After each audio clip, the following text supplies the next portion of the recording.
जी, अस्सलाम वालेकुम। आज आपके पास लेके आया हूँ 3 मरला हाउस जो कि उसकी जो लोकेशन है वो अल-कबीर फ़ेज़ 2 की है और ये कॉर्नर के 2 प्लॉट छोड़ के इसकी लोकेशन आती है।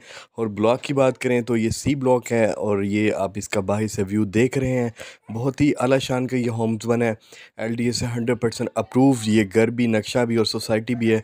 बिजली और सुई गैस मौके पे मौजूद है और ये आप इसकी दाईं साइड चेक कर रहे हैं और ये आप इसके जो अराउंड बाउंड जो घर बने हैं उसको चेक कर सकते हैं। ये स्ट्रीट व्यू है इसका। अंडरग्राउंड आप बिजली सामने चेक कर सकते हैं और ये इसके सामने आ जाता है जो घर के सामने वाले प्लॉट्स। और ये सामने मेन बिलवर रोड आ जाती है। तो ये इसके 7 घर 2 बने हुए हैं और ये कॉर्नर्स के 2 मकान, कॉर्नर से 1 मकान छोड़ के नेक्स्ट ये तीसरे नंबर पे ये घर आता है। तो आप देख सकते हैं और इसकी जो डिमांड है घर की वो 90 लाख रुपए है। और ये मेन से बिल्कुल थोड़ा-सा ये अंदर की तरफ आता है। इसकी लोकेशन बहुत ही आइडियल लोकेशन है।